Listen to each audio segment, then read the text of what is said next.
먼저 방청석에 우리 충남 시각장애인연합회 지회장님들과 임직원들이 함께 하고 계십니다. 감사의 인사를 드리며 오늘 이러한 여러분들의 활동은 충남 시각장애인계의 역사의 한 페이지로 기록되리라 생각됩니다.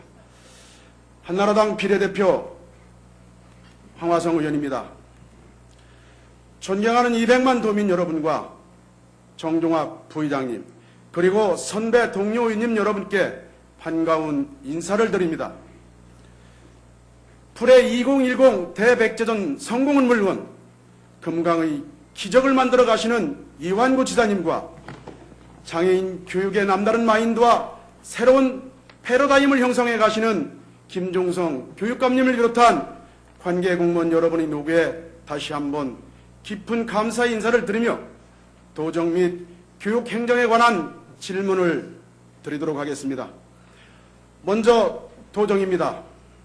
첫째, 우리 도의 교통정책 관련입니다.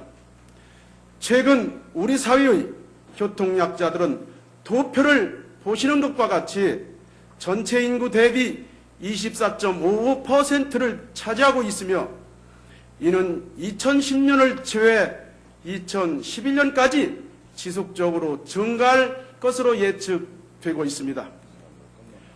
국토해양부는 지난 7월 13일 2008년 우리나라의 장애인, 고령자, 임산부, 어린이 등 교통약자의 이동편의 실태에 대하여 여객시설, 교통수단의 이동편의시설 등 9개 항목을 기준으로 7개 특별 광역시와 9개 도를 구분하여 결과를 발표하였습니다. 조사 결과 충청남도가 53.9점을 받아 9개 도에서 최하위를 차지하였습니다. 도표를 보시면서 질문 드리도록 하겠습니다. 내용을 살펴보면 여객시설 기준 적합 설치율 7위, 교통수단 기준 적합 설치율 4위, 여객시설 주된 접근로 보행 환경 7위, 저상버스 보급률 6위, 특별교통수단 보급률 6위 등 보행자 사고율 2위를 제외한 전 부문에서 하위권에 머물고 있습니다. 이는 곧 충청남도의 교통약자의 복지 수준이 얼마나 열악한지에 대한 지표라 할 수 있습니다. 이에 대한 도의 개선 방향을 구체적으로 밝혀주시기 바랍니다. 또한 지난해 12월 수도권 전철이 아산 지역까지 연장 개통되어 운행되고 있습니다.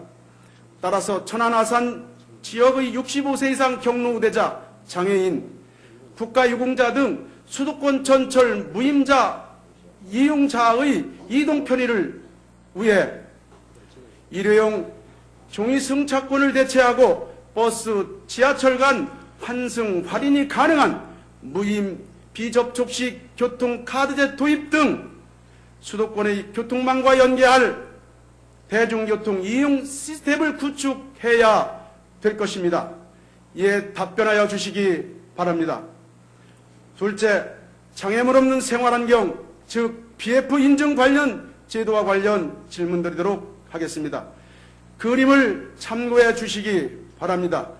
잘 아시는 바와 같이 2008년 7월부터 보건복지가족부와 국토해양부는 BF 인증 제도를 실시하고 있습니다. 우리 도에서도 도지사님과 관계 공무원 여러분들의 노력으로 일부 건축물에 대하여 예비 인증이나 본 인증을 받고 있는 것으로 알고 있습니다. 이러한 노력에 대해 다시 한번 깊은 감사의 인사를 드립니다. 준비한 그림을 보시면서 설명드리도록 하겠습니다. 서울 은평 뉴타운과 마포 차이나타운, 광화문 광장의 BF 적용 전후의 자료입니다. 그림을 보시면 보행 안전구역, 즉 배리어 프리 구역과 장애물구역, 자전거 구역으로 구분되어 보행자 중심의 편안하고 안전한 유니버셜 디자인 환경으로 설계되어 있습니다. 이러한 노력들이 통합사회, 함께하는 복지사회로 가는 첫걸음이라고 생각되어집니다. 그러나 우리 도내 일부 시군에서는 BF 인증 제도에 대한 이해 부족과 편협적인 인식 등 부정적 의견도 있는 것으로 알고 있습니다. 우리 도에서 보다 더 적극적이고 다각적인 방안을 마련하여 16개 시군에 BF 인증 제도가 확산 추진될 수 있도록 도지사님의 의지가 강력하게 천명되어야 할 것입니다. 현재 추진되고 있는 서천군의 장항 국가생태산업단지, 당진군의 수청지구 등의 도시개발, 태안군의 기업도시, 아산시의 신도시개발, 도청 신도시 건설은 물론 16개 시군에서 새롭게 건설되는 공공건축물과 시설물은 반드시 BF 인증 제도를 시행해야 합니다. 또한 이 제도를 개인이나 단체, 법인 등에서 시행하고자 하는 시행자에 대한 인센티브를 부여할 수 있는 다양한 시책도 강구되어야 합니다. 예단 지사님의 구체적 방안을 밝혀주시기 바랍니다. 셋째, 산책로 조성 관련입니다. 최근 서울시가 노인, 장애인, 임산부 등 노약자를 위해 2012년까지 총 210억 원을 투입, 서울시 주변 산자락에 총 30km 내외의 맞춤형 산책로를 조성하겠다고 밝힌 바 있습니다. 주택가의 근접한 산차락길을 완만한 경사로와 넓은 노폭, 평탄한 노면으로 조성해 노약자 등 이동약자들이 불편 없이 이용할 수 있도록 하겠다고 하고 있습니다. 그림을 보시면서 설명드리도록 하겠습니다. 서울시의 산책로 조성 방법에 대한 그림입니다. 식생 양호 구간을 설치하고 경사도 50% 미만 구간의 산책로 확보, 개울 단절 구간의 목교 설치 등으로 친환경 웰빙 산책로로 조성하고 있습니다. 또한 가족 단위의 등산 편익을 제공하여 생활 속 관광 명소를 조성 발전시켜 나가겠다고 밝혔습니다. 이는 노인, 장애인, 임산부, 어린이 등 노약자의 여가 수요의 지속적 증가에 따른 시기적절한 행정 서비스라 할 수 있을 것입니다. 따라서 우리 도에서도 이런 사업을 벤치마킹하여 시내 인근에 위치한 산자락 구간을 평소 등산이 어려운 노약자들에게 이용하기에 편리하도록 맞춤형으로 조성, 이동약자들이 불편 없이 이용할 수 있도록 웰빙 산책로가 조성되어야 할 것입니다. 이에 대한 도의 견해를 밝혀주시기 바랍니다. 넷째, 사회복지직 공무원 관련입니다. 도표를 참고하여 주시기 바랍니다. 금년 5월 수립한 충청남도의 지역복지 서비스 인계망 구축 사업 계획에 의하면 도내 복지 대상자는 도민 201만 8천 명 중 55만 5천 명에 이르고 복지 예산은 도 총 예산 3조 8,641억 원 중 1조 55억 원이 투자되는 것으로 나타났습니다. 또한 복지 대상자에게 지급되는 복지급여의 종류는 100여 개에 이르고 있으며 매월 각 복지급여 관리 부서에서 업무 담당자별로 급여를 생성, 확정, 지급함에 따라 복잡하고 업무량이 많아 업무 관리 및 재정 관리가 비효율적인 것으로 진단되었습니다. 이를 개선하기 위해 도에서는 지역복지 자원 및 서비스의 전달 실태를 모니터링하고 효과적으로 관리하는 가칭 충청남도 복지 하나로 통합 네트워크 시스템의 구축의 필요성을 제시해 정부 관계 부처로부터 호평을 받은 것으로 알고 있습니다. 이와 같이 복지 전달 체계의 문제는 복지 서비스의 총량이 매우 증가하였지만 전달 시스템의 문제와 인력 충원이 없는 상태에서 이루어져 서비스가 효율적으로 제공되지 못하고 있으며 담당자들의 업무 소진 현상은 서비스의 질 저하로 이어지고 있어 복지 만족도는 제자리 걸음이거나 오히려 떨어지는 양상을 보이게 되는 것입니다. 최근 언론지상에 보도되고 있는 장애수당 횡령 등 공공복지 급여 및 서비스와 관련한 각종 문제점 또한 복지 서비스의 전달 및 관리 감독 체계상의 문제와 인력 부족으로 인한 것으로 분석되고 있는 점은 이를 반증하는 것이라 할 수 있겠습니다. 이러한 문제점들을 개선하기 위해서 광역자치단체의 자치단체에 도에서 복지 서비스 전달 및 집행에 대한 관리, 감독 및 역할과 기능이 강조되고 있는 시점입니다. 복지 업무에 대한 전문성 제고, 감리, 감독, 기능 강화를 위해서는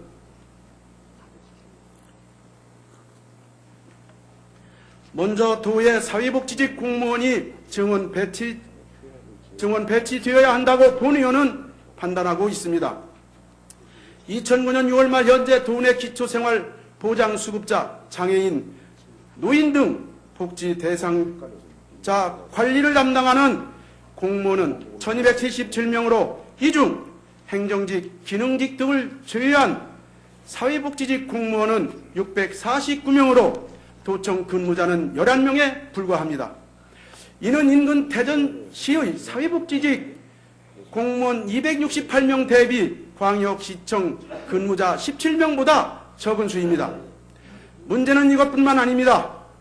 도청 내 사회복지직 5급 공무원의 수는 정원 2명에 현원 1명으로 사회복지 단수직이 아니라 모두 행정 사회복지직, 사회복지 복수직입니다. 과연 우리 도가 양질의 복지 서비스를 제공할 의지가 있는지 의심하지 않을 수 없으며 함께하는 복지사회 구현을 지향하는 도정 운영 방침을 무색해 하고 있습니다. 또한 본 의원이 3년여 동안 의정활동을 하면서 느낀 점은 도의 복지정책과 노인 장애인과 등 복지부서는 경무부서, 기피부서로 인식되어 행정직 공무원들이 배치되기를 꺼려하거나 배치되더라도 얼마 근무하지 않고 다른 부서로 가기를 희망하거나 실제 다른 부서로 인사 발령되는 것입니다. 이는 복지 업무의 연소성과 전문성을 저해하는 것으로 고스란히 도내 인구의 27.5%에 달하는 복지 대상자에게 서비스의 질 저하로 나타난 것입니다. 정확한 조직 진단을 통해 복지 부서가 기피부서가 아니라 누구나 근무하고 싶은 부서로 근무 여건을 조성해야 합니다. 큰 강의 물길도 결국은 작은 지로의 냇물이 모여 움직이는 것입니다. 복지 대상자가 행복해지기 위해서는 그 업무를 담당하는 공무원의 근무 여건 개선이 우선되어야 한다고 본 의원은 생각하고 있습니다. 본 의원이 몇 가지 제안하고자 합니다.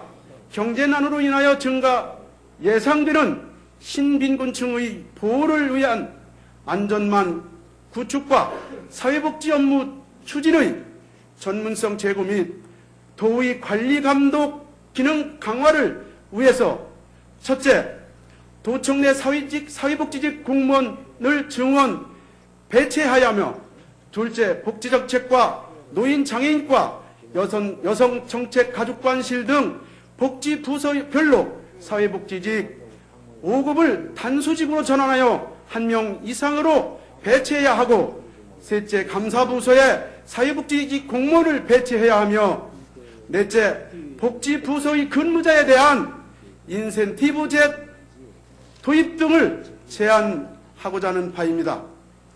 이에 대한 지사님의 견해를 밝혀주시기 바랍니다. 다섯째, 장애인 체육 지도자 배치 관련입니다. 오늘날 체육활동은 문화로서의 가치를 가지며 인간이 누리는 행복권의 하나입니다.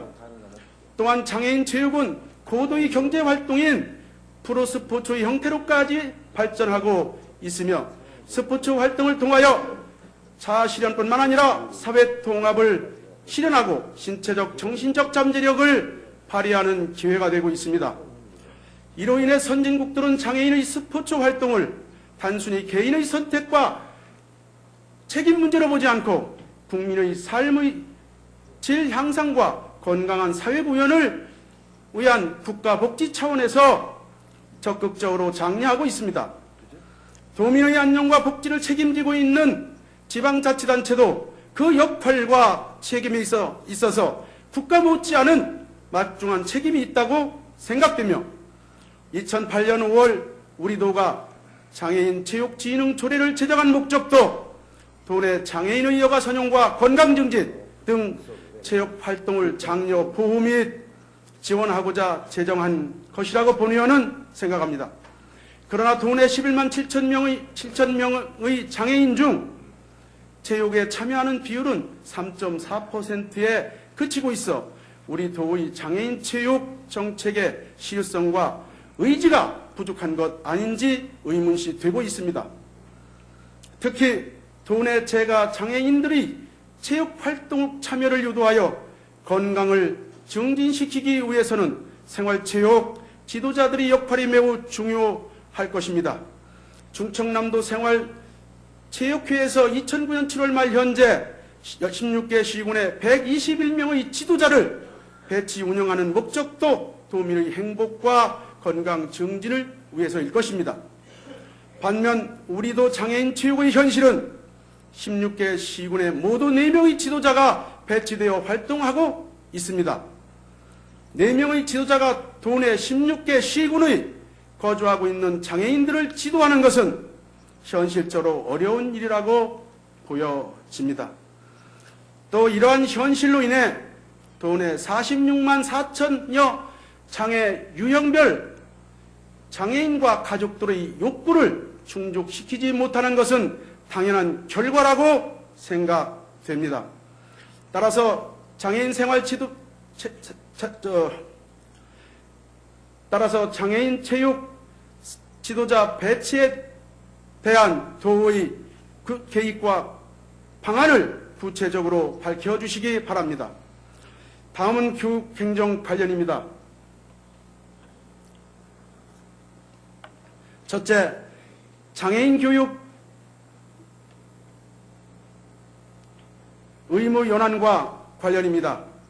지난해 5월 발효된 장애인 등에 대한 특수교육법 제3조와 같은 법 시행령 2조는 장애인 학생의 의무 교육연한을 2010학년도부터는 만 5세 이상 유치원 과정과 고등학교, 2011학년도부터는 만 4세 이상 유치원 과정, 2012학년도부터는 만 3세 이상 유치원 과정까지 확대하도록 규정하고 있습니다. 우리 도의 경우 법정 기준에 비해 유치원 19학급, 초등학교 123학급, 중학교 71학급, 고등학교 70학급 등 총 283학급이 부족한 실정입니다. 이미 교과부의 특수교육교원 충원 문제점은 본의원이 이해하고 있습니다. 이를 해소하기 위한 도교육청의 계획을 구체적으로 밝혀주시기 바랍니다. 또한 일부에서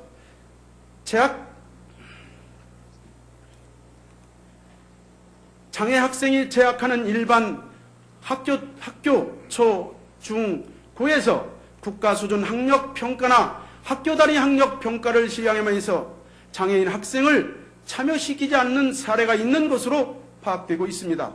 이에 대한 사유와 대책을 말씀해 주시기 바랍니다.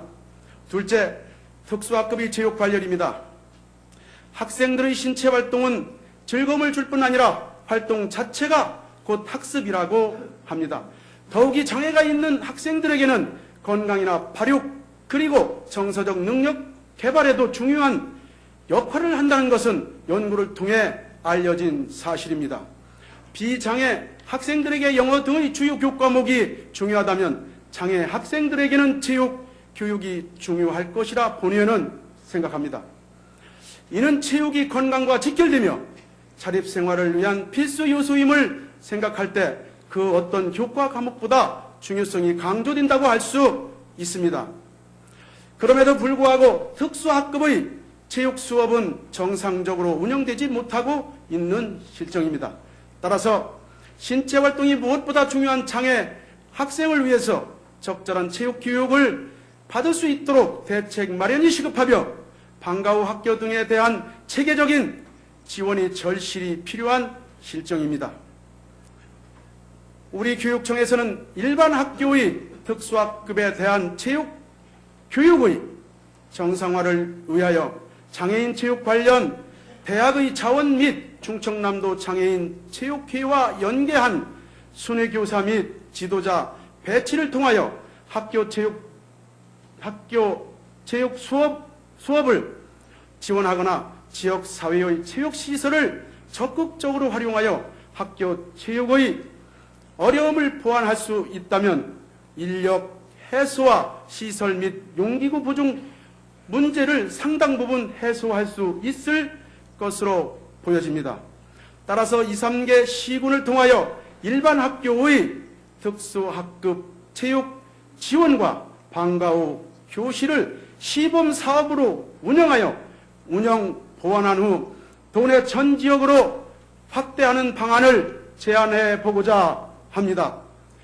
이에 도교육청의 견해를 밝혀주시기 바랍니다. 마지막으로 신종플루 예방 관련입니다.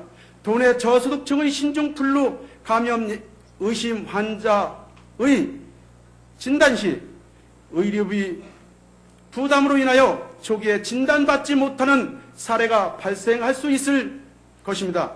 이에 대책과 장애인들이 생활하고 교육을 받는 복지관을 비롯한 사회복지시설에 대한 예방책을 밝혀주시기 바랍니다. 이상으로 도정 및 교육행정에 관한 질문을 모두 마치도록 하겠습니다. 대단히 감사합니다.